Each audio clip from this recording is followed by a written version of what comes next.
Le roi leva lentement son épée devant tout le royaume d'Usui. Un silence profond envahit aussitôt la foule. Les yeux remplis de colère, il déclara d'une voix puissante qu'il tuerait de ses propres mains le premier homme qui oserait tomber amoureux de sa fille, la princesse héritière. Personne n'osa dire un mot. Tout le monde savait que le roi tenait toujours ses promesses. Pourtant, 3 jours plus tard, ce même roi, allongé sur son lit de mort et au bord de son dernier souffle, allait supplier ce simple cultivateur de lui sauver la vie. Bienvenue dans les histoires de Vision.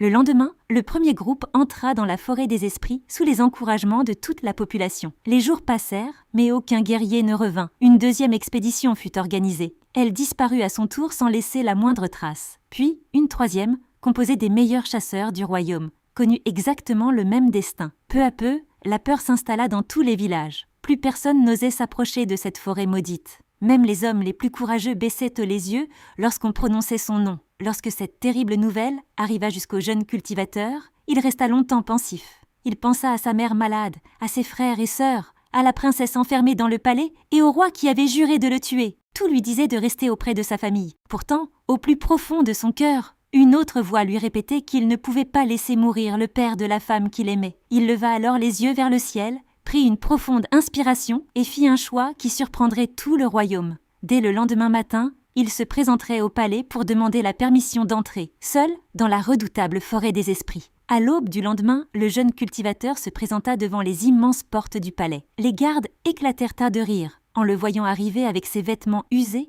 et sa vieille machette accrochée à la ceinture. Certains lui rappelèrent que le roi avait juré de le tuer s'il revenait un jour au palais. Pourtant, il ne recula pas. D'une voix calme, il déclara qu'il souhaitait partir à la recherche du remède pour sauver le souverain. La nouvelle parvint rapidement jusqu'au roi. Malgré son immense faiblesse, celui-ci accepta sa demande, persuadé qu'il ne reviendrait jamais vivant. Sous les regards étonnés de toute la cour, le cultivateur prit la route de la redoutable forêt des esprits. Avant de partir, la princesse réussit à quitter discrètement sa chambre pour le voir une dernière fois. Les larmes aux yeux, elle lui demanda de renoncer à cette mission impossible. Elle ne voulait pas le perdre après avoir déjà failli le voir mourir.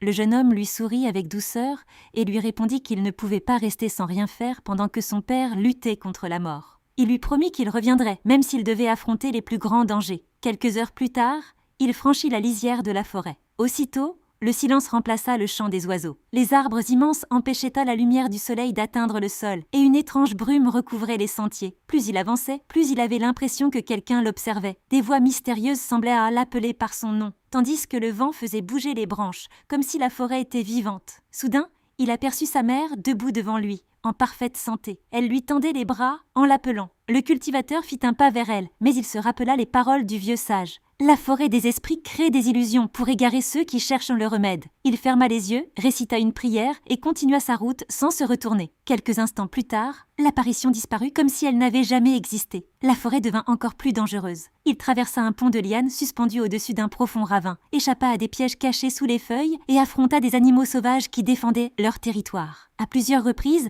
il fut blessé par les ronces et les pierres tranchantes. Son corps était couvert de sang, mais il refusait d'abandonner. Chaque pas le rapprochait du remède ou de la mort. Au loin, une étrange lumière dorée apparut entre les arbres.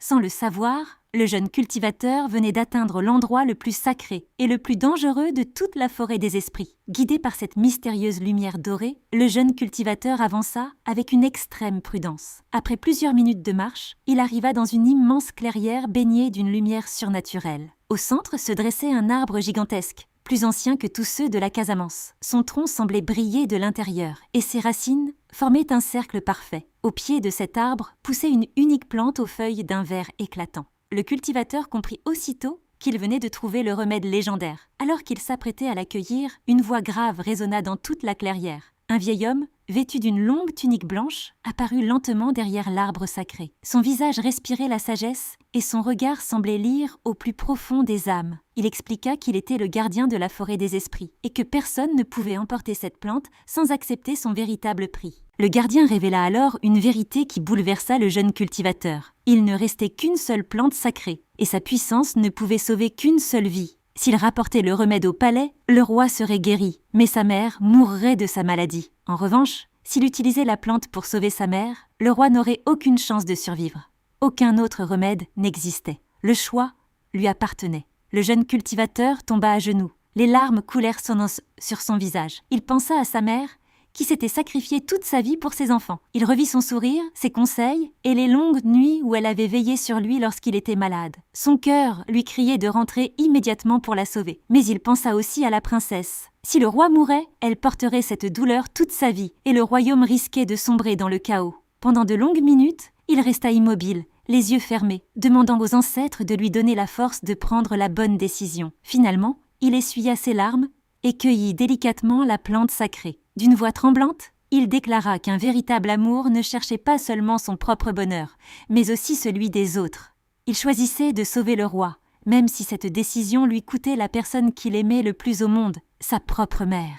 Le gardien le regarda en silence avant de laisser apparaître un léger sourire. Il lui remit la plante sacrée et lui ouvrit le chemin du retour. Épuisé, blessé et le cœur brisé, le jeune cultivateur quitta la forêt des esprits en serrant le remède contre sa poitrine. Il ignorait encore que le plus grand bouleversement de sa vie l'attendait de l'autre côté de la forêt. Après plusieurs heures de marche, le jeune cultivateur arriva enfin au palais d'Usui. Son corps était couvert de blessures, ses vêtements étaient tout déchirés et il tenait à peine debout. En le voyant franchir les grandes portes avec la plante sacrée entre les mains, les gardes restèrent sans voix. Personne ne pensait qu'il reviendrait vivant de la forêt des esprits. La nouvelle se répandit rapidement dans tout le palais. Les guérisseurs accoururent aussitôt et préparèrent le remède sous les yeux du roi, de la princesse et de toute la cour. Dans un silence total, quelques gouttes du précieux remède furent déposées sur les lèvres du souverain. Les secondes semblaient interminables. Puis, lentement, le roi ouvrit les yeux. Sa respiration redevint normale.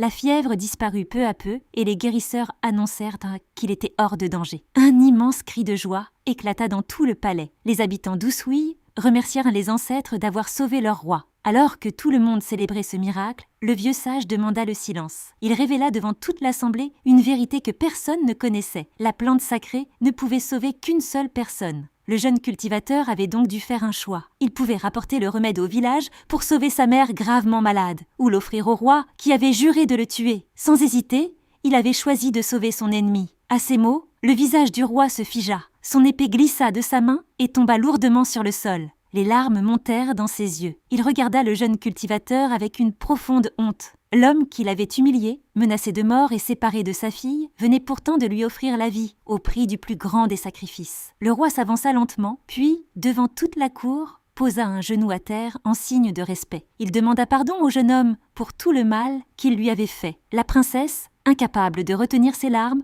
courut dans les bras du cultivateur. Le roi prit leurs mains et les réunit devant tout le royaume. Il déclara que la véritable noblesse ne venait ni d'une couronne, ni de la richesse, ni du sang royal, mais de la bonté, du courage et du sacrifice. Il bénit leur union et annonça que plus jamais personne ne serait jugé selon son origine, mais selon la grandeur de son cœur. Quelques jours plus tard, le jeune cultivateur retourna dans son village. Il découvrit avec émotion que sa mère était toujours en vie. Les anciens racontèrent que la nuit où il avait choisi de sauver le roi, les ancêtres avaient eu pitié de son sacrifice et avaient eux-mêmes éloigné la maladie de sa mère. En apprenant cette nouvelle, il tomba à genoux et remercia le ciel. Depuis ce jour, dans toute la Casamance, on raconte encore l'histoire de ce simple cultivateur qui préféra sauver celui qui voulait sa mort plutôt que de céder à la haine. Son courage changea le cœur d'un roi, réunit deux mondes que tout opposait et devint l'une des plus belles légendes d'Usui, rappelant à chacun que le véritable pouvoir appartient toujours à ceux qui savent aimer, pardonner et se sacrifier pour les autres. Si cette histoire vous a touché, abonnez-vous et activez la cloche de notification pour ne pas manquer nos prochaines histoires. Merci.